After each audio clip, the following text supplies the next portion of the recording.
Hello दोस्तों, कैसे हैं आप लोग। उम्मीद करते हैं सभी अच्छे होंगे। तो आज की क्लास में दूसरे सेट को पढ़ेंगे लोग। पहला सेट हम लोग ऑलरेडी इतिहास का पढ़ चुके लोग, और ये जो सेशन चल रहा है इसमें एनसीईआरटी बिहार बोर्ड को कंबाइंड करके उसका एमसीक्यू बनाया गया। बहुत ही जबरदस्त एमसीक्यू है, आप सभी को पता होना चाहिए कि यही एमसीक्यू मैंने आप लोगों को 2-3 महीने पहले भी कराया हुआ था, जो कि टीआरई 3 में बहुत ज्यादा क्वेश्चन यहाँ से लड़े हुए थे, या किसी भी एग्जाम में बहुत सारे क्वेश्चन यहाँ से आते हैं। क्वेश्चन जो है ना, चैप्टर का जो क्वेश्चन बनता है वो इजी रहता है थोड़ा सा, ठीक है, बहुत इजी रहता है, क्योंकि 6 क्लास का अगर बन रहा है तो छठे क्लास का इतिहास में कितना दम है ना। किताब में बहुत कम है, लेकिन उस टॉपिक से रिलेटेड आयोग ने कैसे क्वेश्चन पूछा है उसको भी मैं कराऊंगा। तो आपको ये जो प्लेलिस्ट बना हुआ है ना, इसको एकदम आप ध्यान से रखिएगा और कंटिन्यू देखते रहिएगा। जब तक आप लोग एग्जाम ना हो जाए तब तक ये सेशन कंटिन्यू चलते रहेगा। इसमें इजी, मॉडरेट और हार्ड लेवल का क्वेश्चन भी, टफ लेवल का क्वेश्चन भी आएंगे। अभी जो है बहुत इजी लगेगा आपको लगेगा कि बहुत इजी इजी क्वेश्चन सर बता रहे हैं, तो कोई दिक्कत नहीं है। जो नहीं जानता होगा ना उनके लिए बेसिकली बहुत अच्छे से जानकारी हो जाएगा। जिनका आर्ट्स वाले बैकग्राउंड से नहीं होंगे तो उनको बहुत फायदा करेगा, और जो पहले से पढ़े होंगे उनको आसान लगेगा। तो वेट कीजिएगा, हो सकता है कि ये जैसे कंप्लीट होगा, मतलब कि एक चैप्टर का जो है किताब का मैं करा दूंगा एनसीईआरटी बिहार बोर्ड का, फिर इसी चैप्टर को आयोग ने कैसे अपने लैंग्वेज में पूछा है उसको भी कराऊंगा, जो हो सकता है कि नेक्स्ट क्लास में आ जाए। तो कंटिन्यू आएंगे, आपको घबराना नहीं है। पहला जो क्वेश्चन लिखा हुआ है और इसका पहला सेट अगर आप लोगों को करना होगा तो प्लेलिस्ट बना होगा, उसमें से जाकर देख सकते हैं। जो पहला यहाँ क्वेश्चन देखेंगे तो लिखा हुआ, निम्नलिखित में से कौन सा एक महापसान स्थल नहीं है। अब कह रहे हैं महापसान स्थल नहीं है, तो महापसान जो स्थल नहीं है इनमें से, इसमें पूछ रहा है कि कौन सा नहीं है। तो याद रखिएगा मेहरगढ़ जो है महापसान स्थल नहीं, इसलिए नहीं है क्योंकि मेहरगढ़ जो है ना ये नौपसान स्थल है। क्या भैया, ये नौपसान स्थल है। क्या है, नौपसान स्थल है। याद रखिएगा मेहरगढ़ जो है क्या है, नौपसान स्थल है। ऑप्शन नंबर सी जो है बिल्कुल सही हो जाएगा। बाकी सारे जो है वो क्या है, महापसान स्थल है। ब्रह्मगिरी हो गया या आपका आदि चलना नूर हो गया, ये सब क्या है, महापसान स्थल है। ठीक है, अगला क्वेश्चन है। चलो क्वेश्चन नंबर दूसरा देखेंगे लोग। यहां लिखा हुआ है निम्नलिखित में से कौन सा एक नौपसाल स्थल। अब यहाँ पूछ रहा है नौपसाल स्थल, तो इसमें से कह रहा है कि नौपसाल स्थल नहीं है। यहाँ पूछ रहा है क्या, नहीं है। तो मेहरगढ़ तो है ही नौपसाल स्थल, है ना, जो कि आपका पाकिस्तान साइड में। इसको थ्योरी क्लास में आप सभी जानते हैं कि बहुत डिटेल से जगह दिखा के बताया हूँ। ये बुर्ज होम जो है ये हो जाएगा आपका, कहाँ पे हो जाएगा, ये भी कश्मीर साइड में हो जाएगा, जहां गढ़तवास है। ये भी आप लोग को थ्योरी क्लास में बहुत अच्छे से पढ़े हुए हैं लोग। महागढ़ी ये इलाहाबाद यूपी साइड में, ये भी जो है क्या हो जाएगा, नौपसान स्थल का। यानी ये तीनों जो है नौपसान स्थल है। इसमें पूछ रहा है कि कौन सा नहीं है, तो बच्चा एकमात्र हुस्गी जो कि कर्नाटक वाले क्षेत्रों में है, तो यही एक क्या है, नौपसानिक स्थल नहीं है। तो ऑप्शन नंबर डी जो है बिल्कुल सही हो जाएगा। ठीक है, अगला क्वेश्चन आते लो। अगला क्वेश्चन आते लो, निम्नलिखित में से कौन सा नौपसाल स्थल उत्तर प्रदेश में स्थित है। अभी जस्ट बताया है कि उत्तर प्रदेश में कौन सा है, तो उत्तर प्रदेश में एक तो यहां आपको दिख गया कि महागढ़ी या महागढ़ा जो वही होगा, तो महागढ़ी एक तो दिख गया, जस्ट पिछला क्वेश्चन में आप लोग को बताया है। दूसरा दूसरा जो है कोल्डीवा के बारे में किताब में बताया था आप लोग को कि कोल्डीवा में चावल का सबसे पहले साक्ष्य मिला था। चावल वहां पर उपजाने का जो है साक्ष्य मिला था, चावल का साक्ष्य कोल्डीवा, जो कि उत्तर प्रदेश में। एक और जगह था चौपानी मांडू। कोल्डीवा और चौपानी मांडू जहां से चावल का साक्ष्य मिले, जो कि कोल्डीवा ये क्या है, तो यूपी में है। तो यहाँ क्या पूछ रहा था, नौपसान स्थल। ये नौपसान स्थल जो उत्तर प्रदेश में है, तो उत्तर प्रदेश में ये दोनों हो जाएगा। तो ऑप्शन नंबर सी यानी कि दोनों आंसर बिल्कुल ही सही हो जाएगा। और यही क्वेश्चन है, बस भाषा बदलता है। कैसे बदलता है उसको भी नेक्स्ट क्लास में कराऊंगा, है ना। आपको घबराना नहीं है। आसान क्वेश्चन, थोड़े सा टफ क्वेश्चन और उससे भी भयानक टफ क्वेश्चन जो मिलेंगे, जो एकदम पीसीएस एग्जाम पूछे जा रहे हैं, सब आएंगे। एक बार मैंने ठान लिया है कि आप लोग को इतिहास और भूगोल को एकदम निचोड़ कराऊंगा, मतलब समझिए कि आप लोग को जीरो लेवल से एकदम हीरो लेवल बना देना है। ठीक है, इतने क्वेश्चन प्रैक्टिस कराना है, इतना क्वेश्चन प्रैक्टिस कराना है। वो लगातार आते रहेंगे, लगातार आप लोग को अपडेट होते रहेगा। बस वही है, एक उसका टाइमिंग में फिक्स करना चाहता हूँ, एक टाइमिंग फिक्स कर देना चाहता हूँ कि इतना बजे अपलोड हो जाएगा, ताकि आप सभी को पता रहे। बहुत सारे बच्चों का शिकायत रहता है कि सर जो है ना इसका नोटिफिकेशन नहीं आता हम लोग पास मोबाइल पर। तो हो सकता है आप बेल आइकन जो होता है ना, सब्सक्राइब जो करते हैं तो बगल में एक बेल आइकन यानी घंटा वाला जो रहता है, उसको आप लोग नहीं ऑन किए होंगे, इसलिए नहीं जाता होगा, है ना। बहुत सारे लोग नहीं ऑन करते हैं, तो आप देख लीजिएगा, अगर ऑन कीजिएगा तभी वहां पर जा पाएगा आपके मोबाइल पर। ठीक है, अगला क्वेश्चन आ जाइए। तो मैं एक टाइमिंग फिक्स कर दूंगा कि कब जो है हम लोग टाइम डाला जाए। जैसे आप लोग का डेली पर डे 8 PM में एक वीडियो जरूर मिल जाएगा। ये जो है दिन वाला जो वीडियो है, ये तो दिन में आप लोग को मिल रहा है ये वीडियो, ये 10 बजे 11 बजे, इसका अभी थोड़ा सा हम समय अरेंज कर लेते हैं। लेकिन डेली नाइट में जो है आप लोग को कंफर्म डेली याद रखिएगा 8 PM में एक जो है वीडियो 100% मिल जाएगा। एक जो है एक सेट मिल जाएगा, चाहे उस सेट में कुछ भी पढ़ाया गया हो, भूगोल हो, इतिहास हो, मैं जैसे जैसे चल रहा होगा वैसे बता दूंगा। लेकिन 8 पीएम डेली आप याद कर लीजिए कि 8 पीएम जो है डेली यूट्यूब पर जो है ना, यूट्यूब पर आपको एक वीडियो 100% अपलोड हो जाएगा आज से, ठीक है, आज से मैं उसको अपलोड कर दूंगा। यहाँ जी, तो निम्नलिखित में से 9 पसंद स्थल जो है जम्मू कश्मीर में है। तो अभी बताया जम्मू कश्मीर में बुर्ज होम है जो जम्मू कश्मीर में है, और यहाँ पर गर्तवास है। क्या भैया? गर्तवास। गर्तवास, गर्तवास मतलब क्या होता है? बर्फ के नीचे या बर्फ के अंदर घर बना होता है, जिसको इग्लू भी कहा जाता था। बर्फ के अंदर घर बना रहता था। अच्छा, लोग बर्फ के अंदर घर क्यों बनाते थे? मतलब बर्फ को गड्ढा करके उसके अंदर घर बनाते थे। आपको पता है एक्चुअली में क्या होता है कि बर्फ के अंदर रहिएगा ना तो हवा ठंडा कम लगेगा। ऐसे आपको लगेगा कि बर्फ के अंदर घुस जा रहे हैं तो ठंडा ज्यादा लगेगा, नहीं। बर्फीला इलाका में बर्फ का एक घर बनाता है लोग, चाहे एक ऐसे ऐसे गोल टाइप का घर बनता है, ऐसे गोल टाइप का, ठीक है, बर्फ का घर है ना। ये क्या बनता है? इसको इग्लू बोलते हैं। इसी के भीतर वो जो है ना लोग रहता है, इसी के अंदर लोग रहता है। अब इसमें ठंडा नहीं लगता का? नहीं लगता। कारण क्या है? अंदर गर्तवास मतलब होता है कि अंदर गढ़ा करके बनाए हैं, गढ़ा करके, जैसे ये पूरा बर्फ है ना, पूरा बर्फ है, बर्फ वाला इलाका है, ठीक है, इसके अंदर ऐसे गढ़ा करके घर बना लिए, इसमें रह रहे हैं। होता क्या है? हवा जो बहता है ना, हवा, तो हवा ऐसे बहता है, हवा ऐसे, जो बर्फीली इलाका है जहां भी हवा ऐसे सीधे सीधे बहेगा या ऐसे बहेगा, या ऐसे थोड़ी है कि हवा कहेगा कि कन्या भाई तुम देख के झांक के जाए, ऐसे थोड़ी कि हवा घूस के झांक झुक के जाएगा, है कि नहीं। तो जो धरती के नीचे मान के चलिए कि बर्फ वाला जो इलाका है उसके अंदर गर्तवास मतलब होता है कि गुफा टाइप का, बर्फ वाला गुफा, तो अंदर गुफा में जो रह रहा है तो ऐसे थोड़ी कि हवा घूम के जाएगा किधर है लो जी, ऐसा तो नहीं है। हवा ऊपर ऊपर, अब जो ठंडी ठंडी हवा चलती है एकदम पछुआ हवा जिसको बोलते हैं, ये तेज हवा चलती है जो एकदम है ना बर्फीली हवा जिसको बोलते हैं, तो वो जो हवा चल रही है उससे ऊपर ऊपर चल जाएगा, बर्फ के ऊपर ऊपर चल जाएगा। तो एक्चुअली में ठंडा बर्फ से नहीं, बर्फ के ऊपर जो चलने वाली हवा है उसे मारता है सनाक से हवा, है कि नहीं है, तो उससे ज्यादा ठंडा मारता है। तो याद रखिएगा बुर्ज होम जो है ये कहाँ है? कश्मीर में है, जम्मू कश्मीर में, है ना। आगे आ जाइए, और इसमें देखेंगे तो ये कह रहा है कि चिरांद, चिरांद हो जाए कहाँ हो जाएगा? सारण यानी छपरा में हो जाएगा, है ना। सारण जिला जो कि बिहार में है, ठीक है ना, बिहार में, अपना बिहार में है, याद रखिएगा। उसके बाद कोल्डीवा जो है यूपी में है, महागढ़ी जो है दोनों यूपी में है, अभी जस्ट बता है, याद रखिए। अगला आ जाइए, निम्नलिखित में से कौन सा नौ पसल स्थल बिहार में है? लीजिए आइए गया, कौन सा हो जाएगा? चिरांद। कौन सा हो जाएगा? चिरांद। ये कहाँ हो जाएगा? बिहार में जाएगा। बिहार के छपरा यानी सारण जिला, छपरा यानी सारण में, ठीक है, छपरा में हो जाएगा, ठीक है, सारण जिला में। अगला लिखा हुआ है, अगला क्वेश्चन आते हैं, यहाँ जैसे दाऊजली लिखा है ना, दाऊजली, ये उत्तर पूर्व वाला क्षेत्र हो जाएगा, नॉर्थ ईस्ट वाला में, और खासकर ये असम और मेघालय वाला क्षेत्र में, असम और मेघालय वाला क्षेत्र में, ठीक है, असम और मेघालय वाला क्षेत्र में ये दाऊजली हेडिंग वाला जो है स्थल पाया जाता है वहां पर। तो ये बिहार का सिर्फ पूछा है, तो बिहार जो हो जाएगा आपका चिरांद हो जाएगा। कोल्डीवा बुर्ज हम सब पता ही आपको, अभी जस्ट बताया। वर्गाकार या आयताकार मकानों के अवशेष किस क्षेत्र में मिले? यानी कि ऐसा घर मिला वहां पर जो वर्गाकार हो। वर्गाकार मतलब क्या होता है? वर्गाकार मतलब क्या होता है? वर्गाकार मतलब होता है कि ऐसे आयत टाइप का, सॉरी, आयताकार मतलब ये हो गया। वर्गाकार मतलब होता है कि चारों भुजा जो है जिसका बराबर हो, ठीक है। तो इस तरह घर मिले और इस तरह घर मिले। और घर में जो है ना, पता है आप लोग किताब पढ़ाते थे, बताए थे कि जो है कम से कम 4 कमरे होते थे, कम से कम 4 कमरे होते थे घर में। क्या होते थे? 4 कमरे होते थे। घर 2 मंजिला भी था, 3 मंजिला भी था, है कि नहीं है। तो ये कह रहा कि कहाँ मिला है? तो ये मिला मेहरगढ़ में। कहाँ भैया? मेहरगढ़ में मिला है, ठीक है, याद रखिए कहाँ मिला है? मेहरगढ़ मिला है। आगे जी, मध्य पाषाण काल का समय क्या है? इस तीनों का समय बताते आप लोगों को, तीनों का समय बताते। एक का बताते पूरा पाषाण काल। पूरा पाषाण का समय क्या बताते भैया? पूरा पाषाण का समय बताते कि एनसीईआरटी कहता है का 20 लाख से लेकर 12,000 तक, और बिहार बोर्ड बोलता है का 20 लाख से लेकर 14,000 तक, है ना, ये बिहार बोर्ड मानता है। और उसके बाद बोले थे कि मध्य पाषाण काल जो है ये कहां से कहां तक है? तो 12,000 से लेकर 10,000 तक, और जबकि बिहार बोर्ड इसको 8,000 तक मानता है, ठीक है, 10,000 तक। और उसके बाद बोले थे कि ये पूरा वाला हो गया, और ये हो गया मध्य पाषाण काल हो गया, और नौ पाषाण काल एनसीईआरटी कहता है क्या भैया कि 10,000 से लेकर 4,000 तक, कहीं कहीं 6,000 भी दे देता है, 4,000 तक मानिए। उसके बाद आ जाता है कौन सा? सिंधु सभ्यता। सिंधु सभ्यता, ये हड़प्पा सभ्यता, जिसको एनसीईआरटी कहता है का 2500 से लेकर 1750 तक। कहाँ तक भैया? 1750 तक। उसके बाद क्या आ जाता है? वैदिक काल आ जाता है, वैदिक काल, वैदिक काल। उसको एनसीईआरटी क्या कहता है? एनसीईआरटी कहता है भैया 1500 से लेकर 1,000 तक, 1,000 तक। और उसके बाद क्या आता है? उत्तर वैदिक काल, उत्तर वैदिक काल, उत्तर वैदिक काल।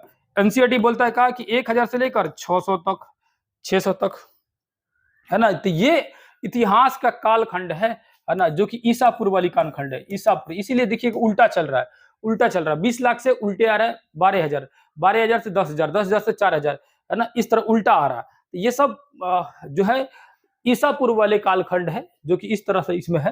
पूरा पाषाण काल बता दिए 20 लाख से लेकर 12,000, मध्य पाषाण काल 12 से 10,000। तो मध्य पाषाण काल इसमें पूछ रहा है तो 12 से 10,000 पहला नंबर आंसर जो है बिल्कुल ही सही हो जाएगा, ठीक है।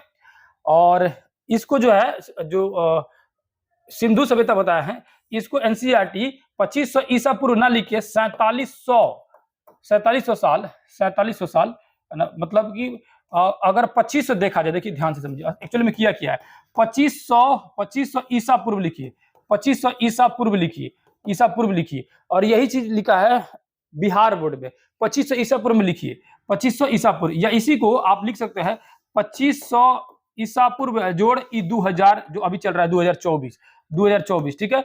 इन दोनों को जोड़िएगा ना तो 4500 हो गया, लगभग 4524 हो गया, 4524 हो गया, ठीक है। क्या हो गया भैया, 4524 हो गया, 4524। तो इसको एग्जैक्ट जो है ना जो कितना मान लिया, 4700 साल पहले मान लिया, 4700 है ना, 4700 साल पहले।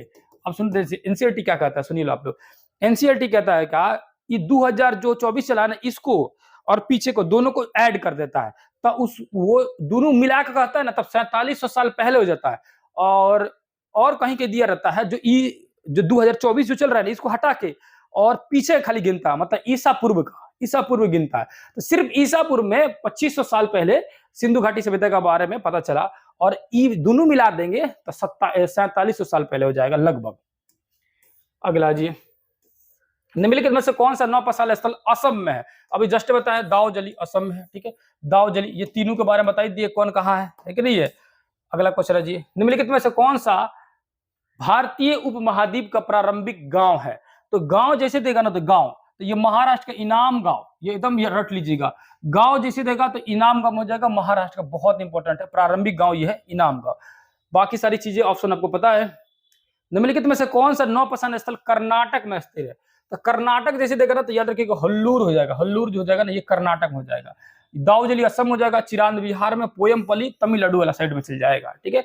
हुल्लूर जो जाएगा ना ये कहाँ का है, कर्नाटक का नौपाषाण स्थल है, कर्नाटक का नौपाषाण स्थल है, ठीक है।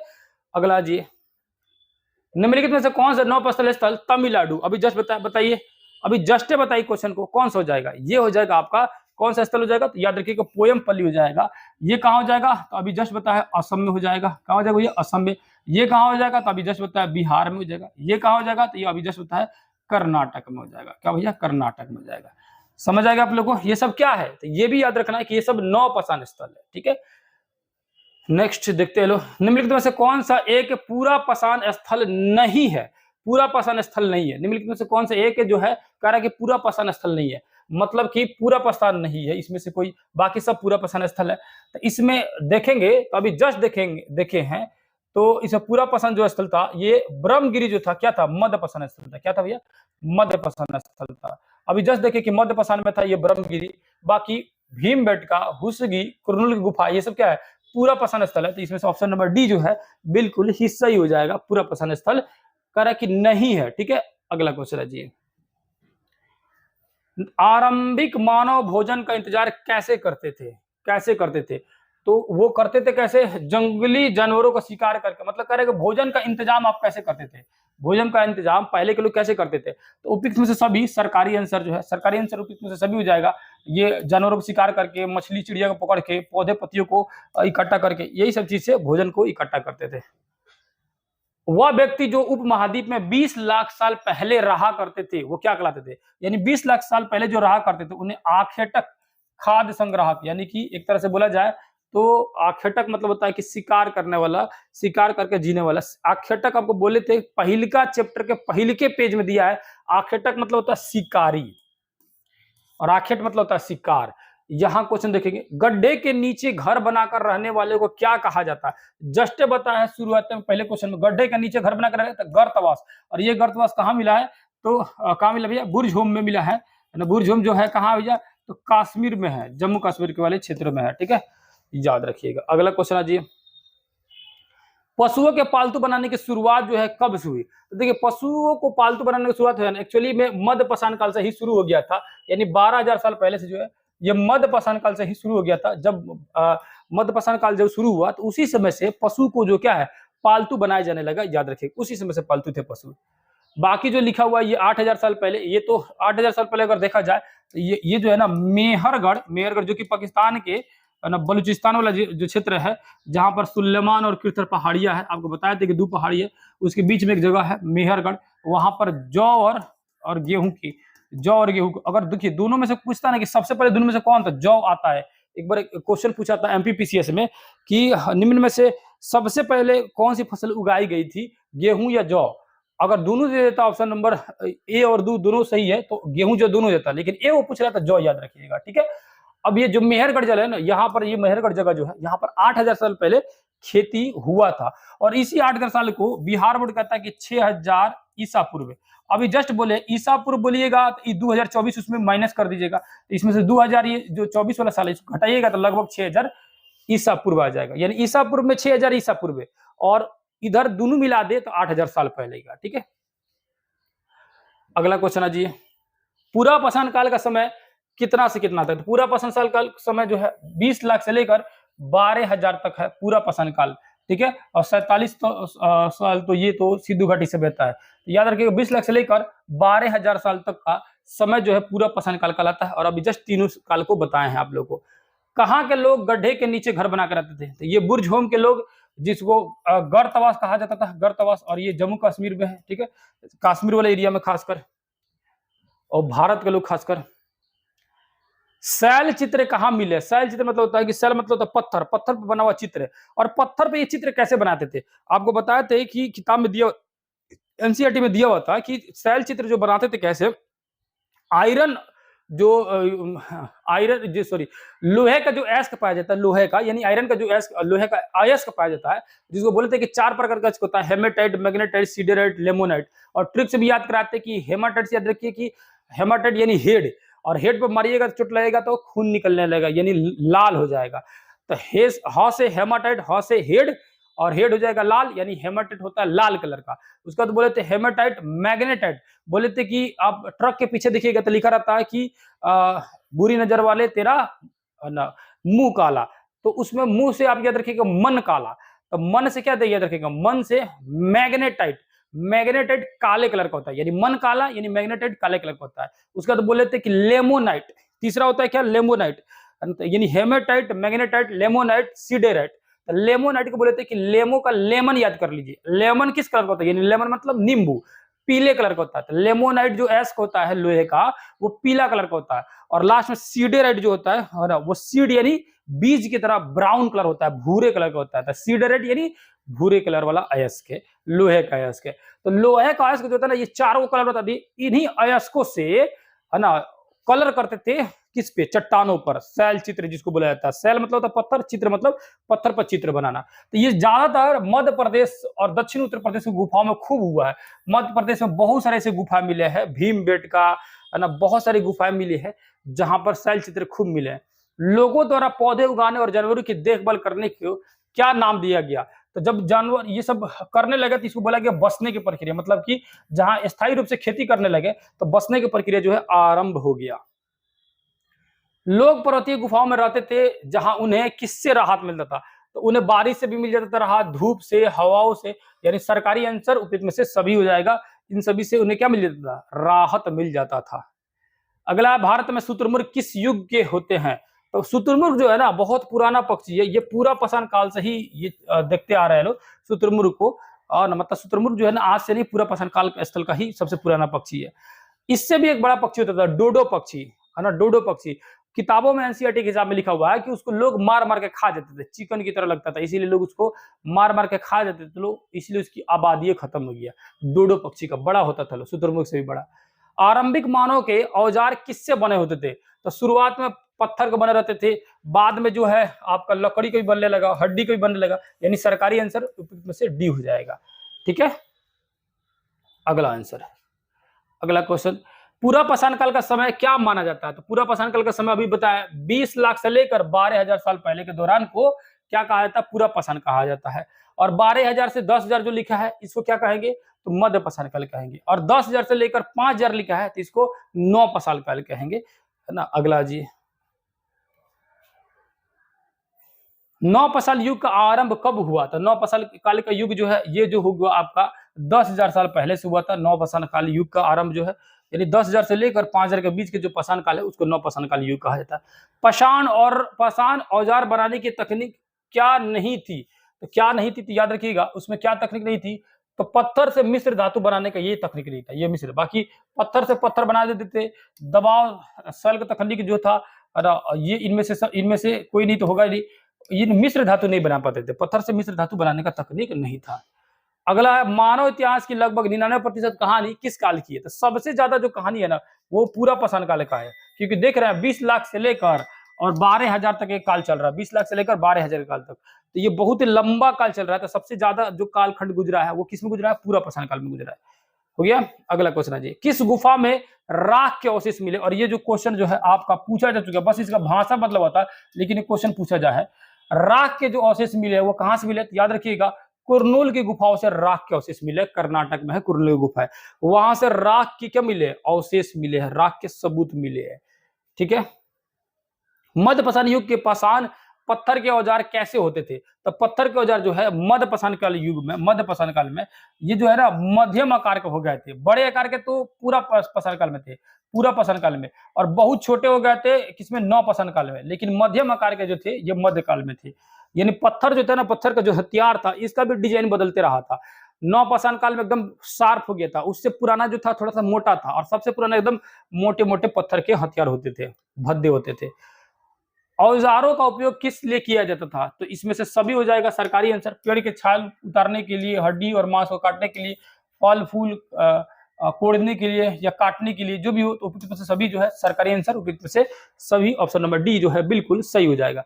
लोग ऐसे स्थानों की तलाश में क्यों रहते थे जहां अच्छा पत्थर मिल सके? ये क्यों रहते थे? क्योंकि पत्थर का जो है ना बहुत सारा उपयोग था, पत्थर का बहुत महंगा नहीं था, पत्थर का उपकरण बहुत महत्वपूर्ण थे, घर बनाने के लिए नहीं, ये भी नहीं। तो ऑप्शन नंबर ए जो हो जाएगा, पत्थर के उपकरण बहुत महत्वपूर्ण थे, उससे बहुत सारी चीजें बनाया जाता था। ठीक है। अगला जी, राख के अवशेष कहां मिले? तभी जस्ट बताया कुरनूल की गुफाओं में राख के जो है अवशेष मिले हैं। मध्य पाषाण युग के पाषाण औजार क्या कहलाते थे? तो मध्य पाषाण काल के युग के जो है जो पाषाण जो कह रहे हैं कि औजार जो है वो क्या कहलाते थे? लघु पाषाण काल यानी कि माइक्रोलिथ कहलाते थे। औजार क्या कहलाते थे? माइक्रोलिथ कहलाते थे। क्या कहलाते थे भैया? माइक्रोलिथ कहलाते थे। अगला जी, शिकारी खाद्य संग्राहक को किस कारण एक जगह से दूसरी जगह पर घूमना पड़ता था? तो क्यों घूमना पड़ता था भैया? तो ये उपयुक्त में से सभी हो जाएगा। पानी के तलाश में, शिकार के तलाश में, और भोजन समाप्त हो जाता था तब इधर उधर जाते थे। तो उपयुक्त में से सभी यानी सरकारी आंसर ऑप्शन नंबर डी जो है बिल्कुल सही हो जाएगा आपका।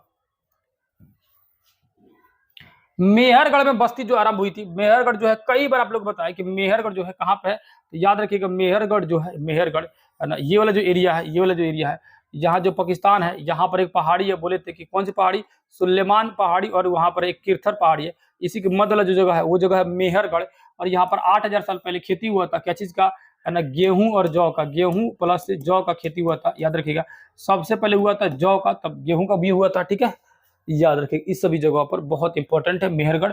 जगह पूछेगा तो पाकिस्तान, और पाकिस्तान में भी और डिटेल जाएगा तो बलूचिस्तान में है। क्या भैया? बलूचिस्तान में है, 8,000 साल पहले। और वही बिहार बोर्ड इसको 6,000 साल पहले मानता है, यानी बिहार बोर्ड इसको 6,000 साल पहले नहीं कहता है, 6,000 ईसा पूर्व कहता है, 6,000 ईसा पूर्व बोलता है। ठीक है, जहां होगी आप लोग कंप्लीट। अब जो है ना हम लोग, आप लोग जो है क्या कराएंगे आप लोग को? अब कराएंगे आप लोगों की जो कि आयोग ने, कोई भी आयोग, बीपीसी हो, यूपीएससी हो, आयोग ने कैसे क्वेश्चन है, आयोग जो है कैसे क्वेश्चन पूछता है, कैसे क्वेश्चन पूछता है ना, कैसे क्वेश्चन पूछता है, इसको हम आप लोग को डील कराएंगे। कैसे क्वेश्चन पूछता है ना, कल से होगा। ठीक है ना, कल से होगा। ठीक है, कल से होगा, आप लोग का कंफर्म होगा कल से। ठीक है, डेली, डेली जो है, डेली जो है 8 जो है पीएम, 8 पीएम को आप लोग जो बिल्कुल जुड़िएगा, है ना। 8 पीएम को आप लोग वीडियो जरूर देखिएगा। उस दिन डेली कोई ना कोई सेट डाला जाएगा। और याद रखिए आपको बहुत सारे लोगों को एक स्पेशल सूचना दे रहा हूं कि बैच में भी बहुत सारे लोगों को कंफ्यूजन हो जा रहा है ना। अब बहुत सारे लोग कह रहे हैं कि सर आप जो है एंशियंट भी पढ़ा रहे हैं, मिडेवल भी पढ़ा रहे हैं, है ना, बहुत सारे क्लासों के लिए, जैसे कि 1 to 5 के लिए एंशिएंट जरूरी नहीं है। तो मैं देखिए एंशिएंट उसमें नहीं डाल रहा था, एंशिएंट पढ़ा रहा था मैं 6 to 8 वालों के लिए, 9 10 वालों के लिए, क्योंकि पिछली बार क्या हुआ था कि 6 to 8 वालों के लिए, 6 to 8 वालों के लिए हुआ क्या था कि मॉडर्न और वर्ल्ड से ही क्वेश्चन पहले आते थे, लेकिन इस बार सिलेबस बदला, एंशिएंट भी डाल दिया था, मिडेबल भी डाल दिया था और मॉडर्न और वर्ल्ड भी डाल दिया था।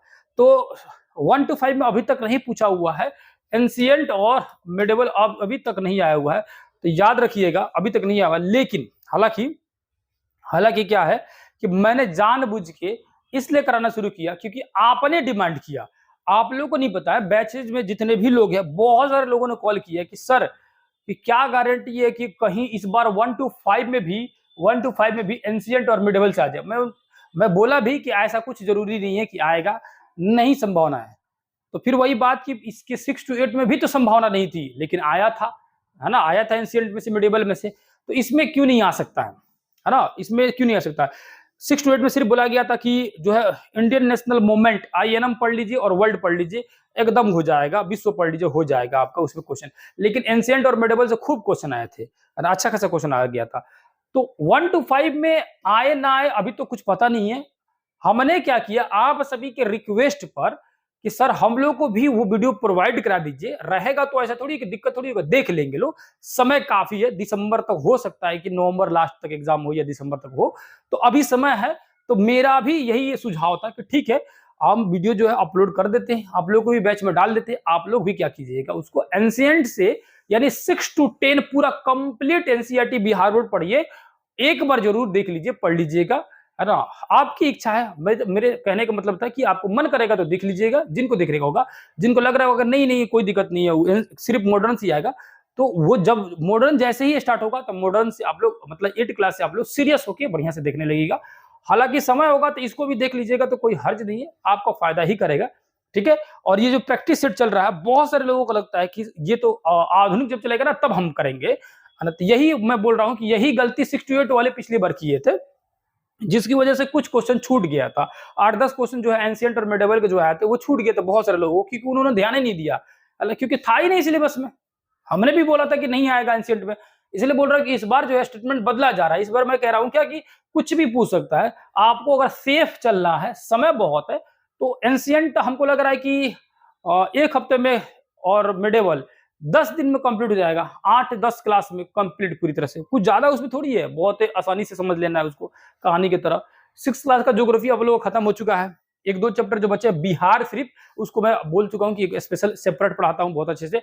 आपका 6ठी क्लास खत्म हो गया, 7वीं क्लास 2-3 दिन में खत्म हो जाएगा, 8 क्लास से शुरू हो जाएगा। तो 8 क्लास से भी आप लोग जिनको भी देखना होगा सीरियस रूप से देखिएगा जरूर।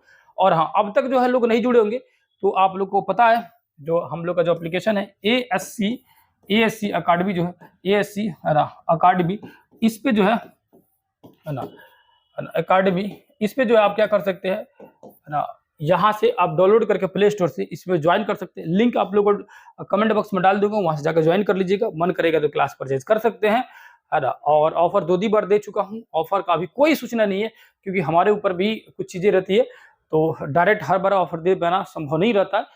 तो ऑफर अभी आप लोग इसको कंटिन्यू करते रहिए, जिन लोगों को लेना होगा ले लीजिएगा, क्योंकि कोई खास चार्ज है भी नहीं। उम्मीद कर रहा हूँ कि वीडियो आप लोगों को बेहतर लग रहा होगा। फिर किसी दूसरे क्लास मिलेंगे, तब तक के लिए बहुत बहुत धन्यवाद, नमस्कार, अस्सलाम वालेकुम, जय हिंद, जय भारत।